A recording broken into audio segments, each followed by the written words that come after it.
한 적이 있었습니다. 그 호미곶이라는 것이 우리 대한민국 지도가 호랑이 지도라고 그러잖아요. 그래서 호랑이 꼬리다 그래서 그 포항 밑에 꼬리처럼 이렇게 나온 부분을 호미곶이라고 합니다. 그곳에다가 해돋이 광장을 만들어 놨는데요. 사람들이 얼마나 많이 인파가 왔는지 정말 차가 한 3시간 정도는 정차해서 움직이지 못할 정도로 인산인해를 이루었습니다. 여지껏 한번 해돋이를 한 적이 없는데 2007년에 정말 우연하게 해돋이를 하러 그곳에 가게 됐어요. 거기에 가서 떠오르는 해와 그것을 바라보는데 정말 그 장관이더라고요.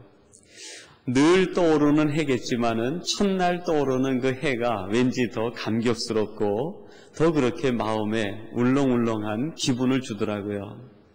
그 떠오르는 해를 바라보고 있으니까 해가 떠오르면서 내 앞에 그 해가 있는 곳까지 바다 물결이 은빛으로 길이 쫙 열리는 것 같아요. 어둡던 바다에 해가 떠오르니까 그 햇살을 받아서 물결이 흔들리는데요. 그것이 마치 은빛 비늘처럼 반짝반짝거리면서 그것이 길이 열리는 것처럼 쫙 열리더라고요. 얼마나 멋있는지 그것을 한참 보고 있는데 해가 그냥 둥실 떠오르니까 해돋이의 기쁨도 잠깐이고 이제 많은 사람들이 흩어지기를 시작했습니다.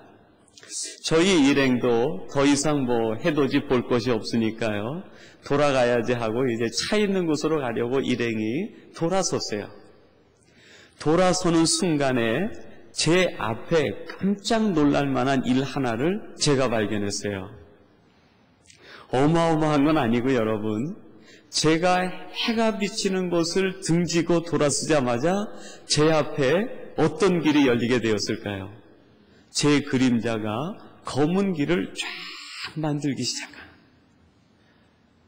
해를 앞으로 바라봤을 때에는 그 앞에 은빛 찬란한 길이 열리게 되었는데 해를 등지는 순간에 내 앞에 어떤 길이 열려요? 어두운 그림자가 쫙 늘어서더라고요. 그것을 보면서 저는 그런 생각을 했어요. 하나님이 내게 10년에 너무나 큰 깨달음을 주셨다. 여러분, 우리 인생이 예수 그리스도 빛 대신 우리 하나님을 앞으로 모시고 바라보고 살아가면 우리 앞에 길이 열리게 되는 거예요. 우리 앞에 있는 모든 파도가 아니라 그것이 하나님이 주시는 은빛 길로 바뀌게 되는 거예요. 마치 빛으로 나가는 길처럼 우리 앞길이 열리게 된다는 거예요. 그러나 여러분, 빛 대신 예수 그리스도 우리 하나님을 등지게 되면요, 우리 앞에 뭐가 생깁니까? 그림자가 생겨요. 우울해지기 시작합니다. 어둠이 깔리기 시작합니다. 우리가 생각하지 못했던 어려운 일들이 그 앞에 첩첩산중이 쌓이게 된다는 거예요. 그것을 우리의 힘으로 가면서 해결하려고 하면 할수록 어두움은 더 깊어지는 거예요. 유일한 방법이 뭡니까? 리턴하는 거예요. 돌아서는 거예요. 다시 빛 대신 하나님, 우리 주님을 향해서 우리의 가슴을 돌렸으면은 우리의 길이 다시 어떻게 돼요? 열리기 시작하는. 제가 올 1년 첫 해의 깨달은 아주 귀한 깨달음이에요. 사랑하는 우리 삼성교회 모든 성도님들이 우리가 있는 곳이 어디든지, 그곳이 포항에 있는 호미곶이요, 그것이 외진 곳이요, 세계 이름 없는 불모지라 할지라도 그건 관계없어요. 우리가 어디에 있는지 그것은 관계없이 우리가 지금 누구를 향해 있느냐, 지금 내 얼굴이 누구를 향해 바라보고 있고 내 삶이 지금 누구를 전심으로 바라보고 있느냐, 그것에 따라서 우리 앞길이 달라지게 된다. 우리가 있는 환경을 보고 절망할 것이 아니라 우리가 있는 곳에서 내가 지금 예수를 바라보기만 하면 우리의 길이 열리게 된다는 이 사실을 깨닫고, 우리 삼성교회 모든 성도님들이 올해는 빛 대신 예수 그리스도 우리 하나님을 바라봄으로 여러분의 앞길이 열리는 역사가 일어나기를 주님의 이름으로 축원합니다. 하나님을 바라보면 열리는. 여러분, 오늘 성경 말씀에 보니까요, 세례 요한이라는 사람이 등장하는데 그분은 평생 주님만을 바라보고 살아간 사람입니다. 그래서 성경은 말씀하여 그를 가리키기를 주의 길을 예비한 사람이라고 그렇게 이야기했습니다. 주의 길을 예비하는 사람, 오직 주님만을 바라보는 사람이란 뜻입니다. 여러분, 주의 길을 예비하기 위해서 이 세례 요한은 어떤 삶을 살았습니까? 그 사명 때문에 자기의 모든 것을 절제하는 삶을 산 사람이었습니다. 무엇을 절제했는가? 오늘 성경 말씀을 통해서 세 가지를 묵상해 보려고 합니다. 첫째는 사는 곳을 절제했습니다. 우리 제목을 한번 따라서 해볼까요? 사는 곳을 절제했습니다. 오늘 본문 4절 말씀인데 우리 4절을 같이 한번 봉독합니다. 4절 말씀입니다. 세례 요한이 이르러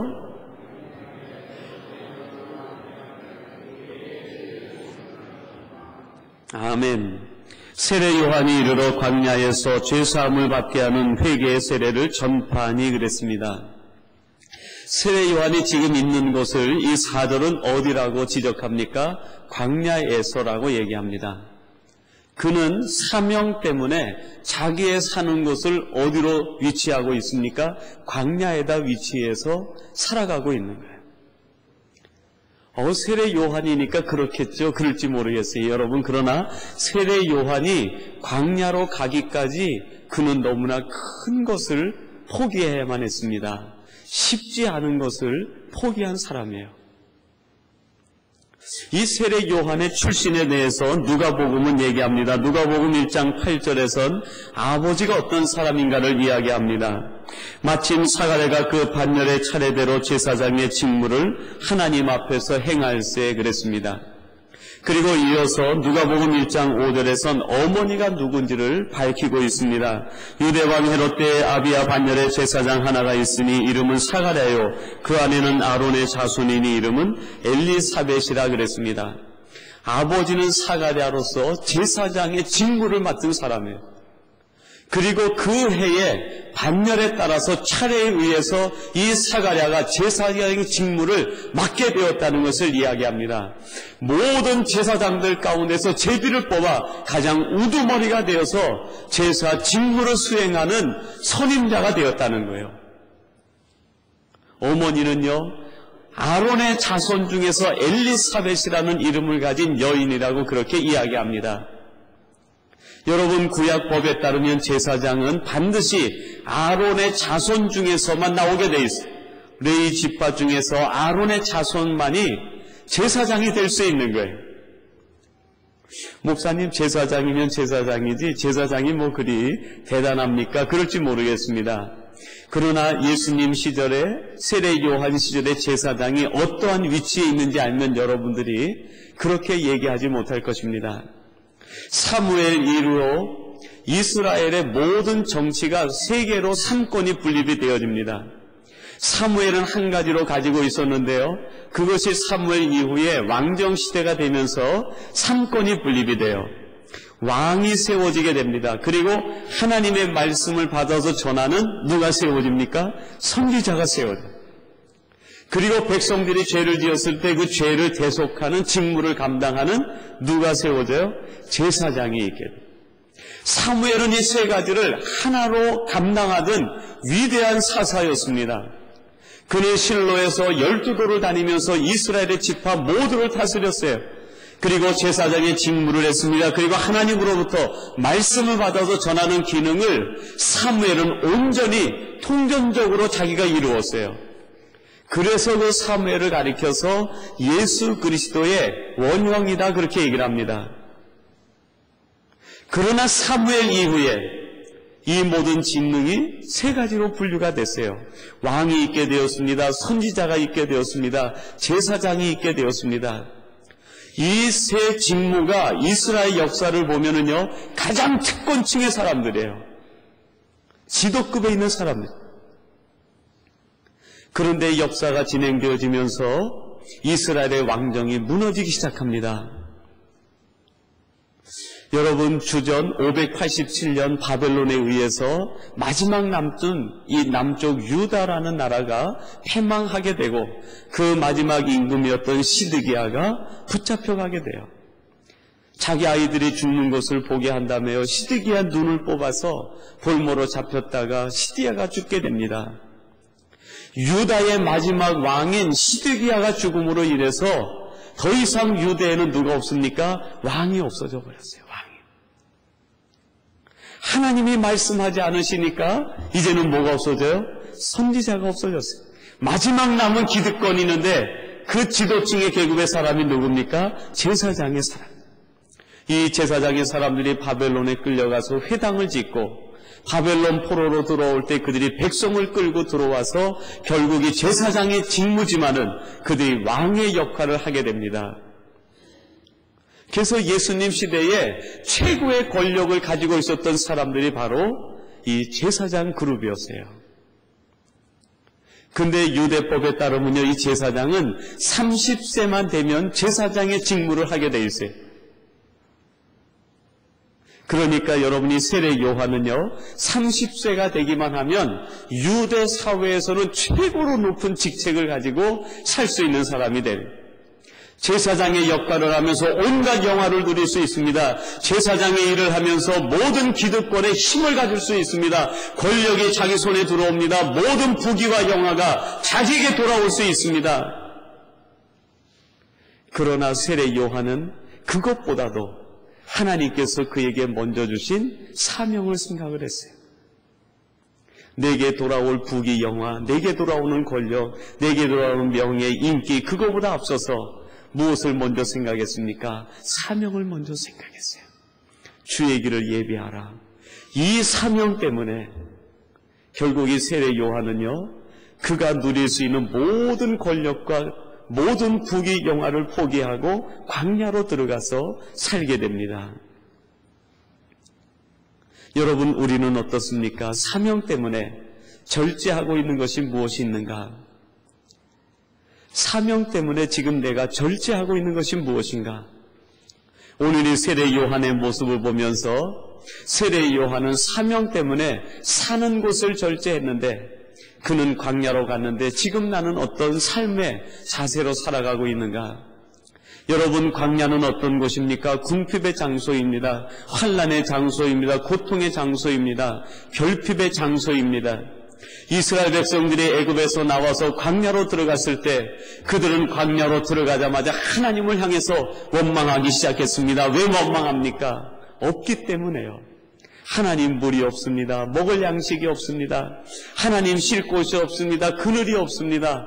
이 황량한 광야에 도대체 우리를 왜 보내셨습니까? 여기에 우리를 죽게 하시기 위해서 여기로 보내셨습니까? 하나님을 향해서 원망합니다.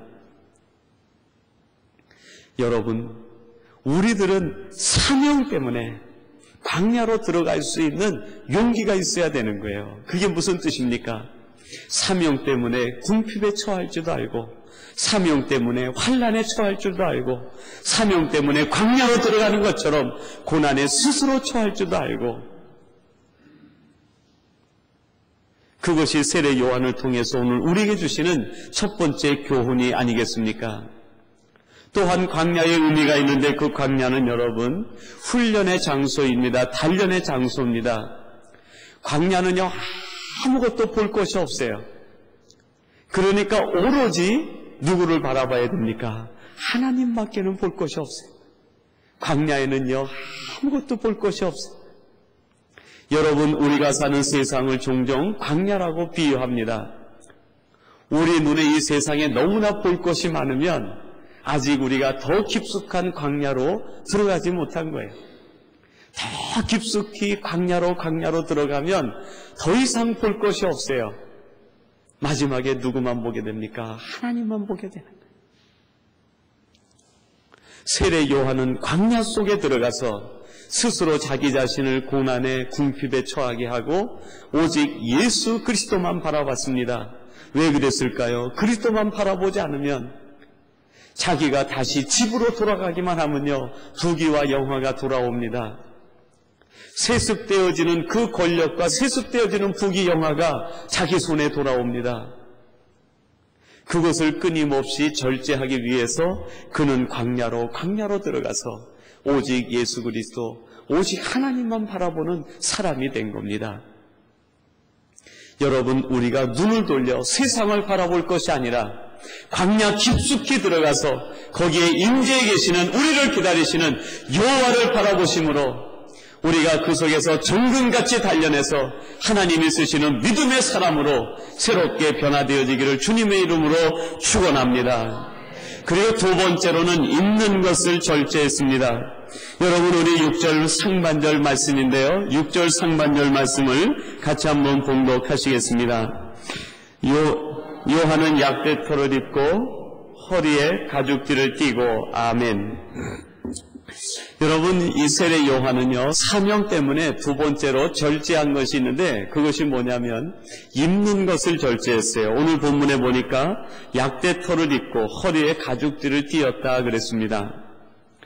여러분, 화려한 옷을 입을 수 있는 사람인데 그것을 입지 않고, 제사장의 그 법복이 얼마나 화려합니까? 금실로 은실로 온갖 보석으로 꾸민 옷이 기다리고 있는데 그것을 거부하고 그것을 포기하고 광야로 들어가서 짐승 옷을 입은 겁니다. 이 약대토 옷을 입기 위해서는요, 전제가 있어요. 그냥 입어지는 것이 아니죠. 그 누군가, 그 어떤 짐승인가가 죽어야 그 털옷을 입는 거죠. 약대 털옷을 입었다는 의미 속에 뭐가 들어가 있어요? 희생의 옷을 입었다는 것입니다. 단순히 털옷을 입었다는 것보다는 더 깊은 의미가 그 속에 담겨 있다고 하겠어요. 희생의 옷을 입었습니다. 고난의 옷을 입은 것입니다. 겸손의 옷을 입었습니다. 거칠거칠한 그런 옷을 입은 거예요. 여러분, 빌립보서 2장에 보면은요, 예수님이 입으신 옷에 대해서 상징적으로 표현하는 말씀이 있어요. 우리 한번 찾아볼까요? 빌립보서 2장 7절 말씀인데, 시간이 조금 가더라도 한번 찾아보겠습니다.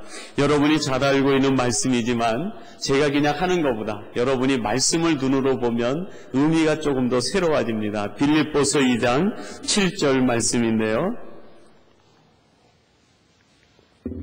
우리 찾으셨으면은 한번 같이 봉독하겠습니다. 오히려 자기를 비어 사람들과 같이 되었고. 아멘. 예수님께서 입으신 옷을 사도 바울이 보니까 어떤 옷이라고 그랬어요? 종의 형체를 가졌다. 종의 옷을 입은 거예요. 종의 옷. 만군의 여호와께서 온 우주 만물을 다스리시는 그 하나님께서 이 땅에 오셔가지고 사람의 옷을 입었는데, 사람의 옷도 그냥 옷이 아니라 어떤 옷입니까? 종의 형체를 가졌다. 종의 형체를 가졌다. 이 주님의 입은 옷을 보고서 신학자들이 비하의 신분이다 그렇게 이름을 합니다. 예수 그리스도의 신분이 두 가지가 있는데, 하나는 승귀의 신분이에요. 부활하시고 승천하시는 것을 승귀의 신분이다 그렇게 신학적으로 이야기합니다. 예수 그리스도가 이 땅에 오셔서 종의 형체를 입으신 것을 가리켜서 비하의 신분이라고 얘기합니다. 낮아질 때까지 낮아지신 거예요. 종의 옷을 입은 거예요. 여러분, 우리 주님께서 종의 옷을 입으셨는데 우리들이 못 입을 종의 옷이 어디 있겠어요? 우리 주님이 오셔서 십자가의 고난에 희생의 옷을 입으셨는데 우리들이 못 입을 희생의 옷이 어디 있겠느냐 하는 거죠. 세례 요한이 약대 털옷을 입은 것은 짐승의 옷을 입은 것으로 끝나는 것이 아니라 그 속에 담겨있는 의미는요, 희생의 옷을 의미합니다. 겸손의 옷을 의미합니다. 예수님은 종의 옷을 입고 이 땅에 오셨습니다. 여러분, 이 시간 우리가 말씀을 들으면서 그런 결심을 하십시다. 하나님, 우리 주님께서 종의 옷을 입으시고 세례 요한이 약대 털옷을 희생의 옷을 입은 것처럼 저들도 이 땅을 살아가면서 하나님 앞에서 종의 옷을 입게 하시고 희생의 옷을 입게 해주시옵소서. 하나님, 나도 모르는 사이에 내 몸에 걸쳐져 있는 교만의 옷이 있고 나의 의의 옷이 있고 자랑의 옷이 있다고 하면 그 옷이 벗겨지게 하시고 우리 주님께서, 성령님께서 내게 새로운 옷을 입혀주시옵소서. 겸손의 옷을 입혀주시옵소서.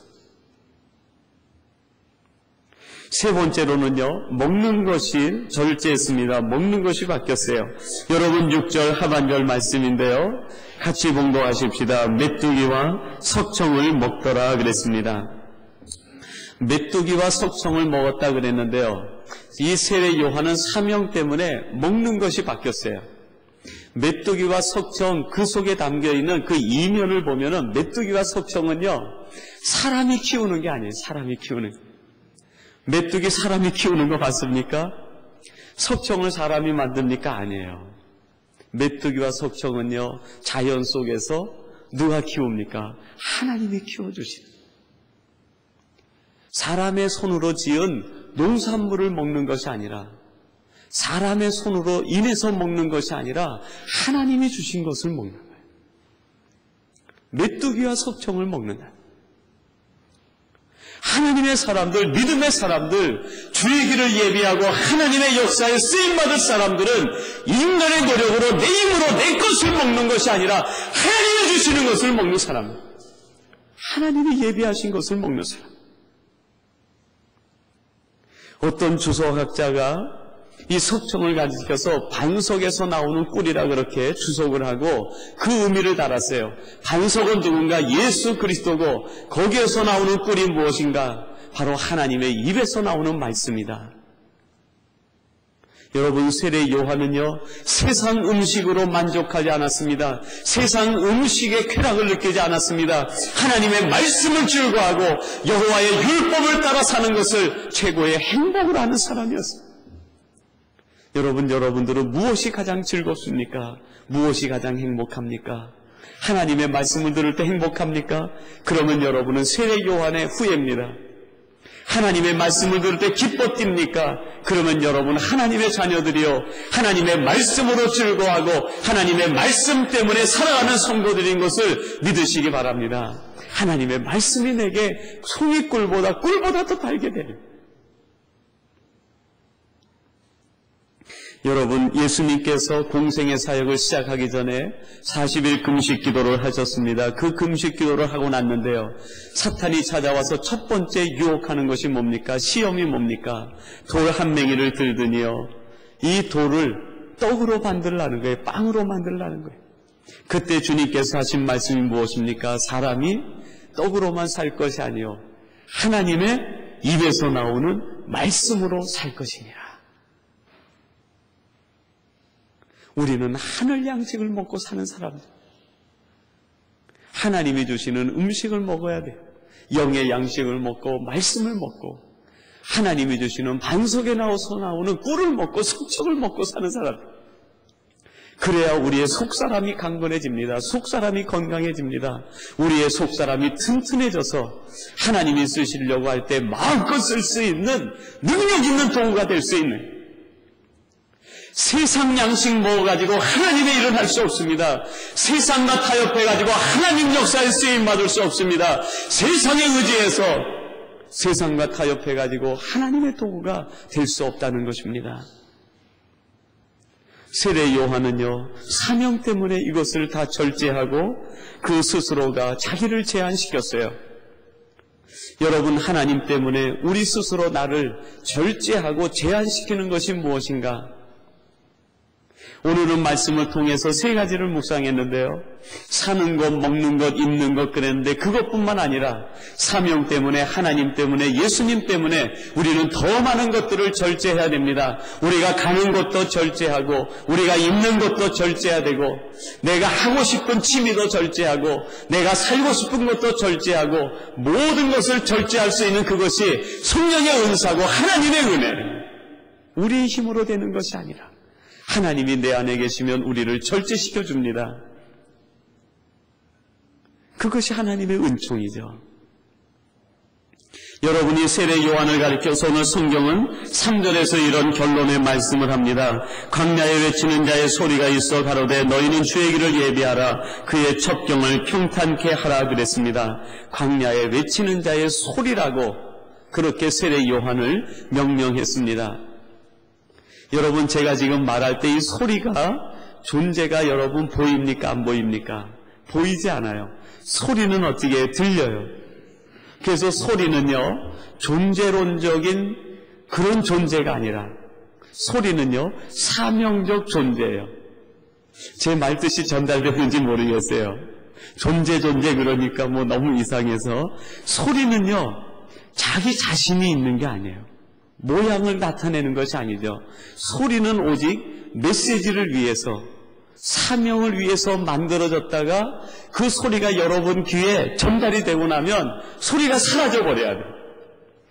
그런데 만약에 소리가 여러분 귀에 전달된 다음에 사라지지 않고 주의 길을 예비하라 계속 살아있다고 생각해 보세요. 아마 우리가 정신적으로 혼란스러워질 거예요. 소리는요, 메시지를 전달하고 나면 자기는 형체도 없이 사라져야 돼요. 여러분, 우리 그리스도인들이 가장 유념해야 될 부분, 사명자들이, 사역자들이 유념해야 될 부분이 바로 그 부분이에요. 하나님이 우리를 부르실 때 우리 존재로서 우리 자신을 나타내기 위해서 우리를 부르신 것이 아니라 하나님의 사명 때문에 우리를 부르신 것입니다. 아까 예배 나가기 전에 우리가 천사 얘기를 했는데요. 여러분, 천사를 다른 말로 하면 메신저라고 할 수 있습니다. 여러분, 천사는요, 메신저일 뿐이에요. 천사 자체는요, 아무 의미가 없습니다. 천사가 왜 천사가 될 수 있습니까? 하나님께서 그에게 하나님의 메신저를 주시고 메시지를 주었기 때문에 그가 천사가 되고 천사의 역할을 하는 거죠. 여러분, 우리들이 이 땅을 살아가면서 소리로서 삶을 살아가야 되는, 나의 자신을 드러내기 위해 사는 것이 아니라, 나를 높이기 위해서 사는 것이 아니라, 온전히 나는 철저히 낮아지고 하나님 때문에, 사명 때문에, 하나님의 능력 때문에 우리 자신을 철저히 제한하고 절제하며 누구만 드러나야 됩니까? 하나님의 메시지만 드러나, 하나님이 원하시는 뜻만 드러나고 하나님이 내게 주신 그 소리만이 드러나서 그것이 이 세상 온 땅에 전파되기만 하고, 그것이 전파된 다음에 우리는요, 말 그대로 소리 없이 사라지는 거예요. 그 속에 우리의 기쁨이 있는 거예요. 그 속에 우리의 진정한 그리스도인의 삶이 있다는 것입니다. 사랑하는 우리 삼성교회 모든 성도님들이 이런 세례 요한적인 삶을 살기를 원합니다. 말라기에서 세례 요한을 예언했습니다. 말라기 4장 5절에 보니까요, 보라, 여호와의 크고 두려운 날이 이르기 전에 내가 선지 엘리야를 너희에게 보내리니 그랬습니다. 말라기 선지자가 엘리야가 다음 세대에 엘리야 같은 선지자가 날 것이라고 예언을 했는데요, 이거를 보면은 선지자가 순서가 있어요. 엘리야가 있고 그 다음에 말라기 같은 선지자가 있고 그 뒤에 하나님께서 엘리야 같은 선지자를 또 내신다는 거예요. 그죠? 이 모든 사람들의 공통점이 있습니다. 그들이 산 곳이 광야였어요. 그들이 먹은 것이 메뚜기와 석청이었습니다. 그들이 하나님 때문에, 사명 때문에, 말씀 때문에 그들은요, 자신들의 모든 것을 절제한 사람들이었어요. 소리로서 살아갔다가 흩어진 사람들이, 엘리야도 소리로서 살다가 사라졌습니다. 말라기도 소리로 살다 사라졌어요. 세례 요한도 소리로 살다 사라졌어요. 하나님이 이렇게 예언하신 깊은 뜻이 무엇입니까? 이 말씀을 듣는 우리들도 세례 요한 다음에 세례 요한처럼 이 땅에서 하나님의 사람으로 소리처럼 살다가, 하나님의 사명 때문에 우리 자신을 절제하고 살다가, 마음껏 하나님 앞에 영광 돌리고 살다가 소리처럼 사라진다고 하면 그것이 바로 우리가 의의 반열에 들어가는 것 아니겠습니까? 우리 삼성교회 모든 성도님들이 이처럼 살아서 의의 반열에 들어가는 복된 성도님들이 되시기를 주님의 이름으로 축원합니다.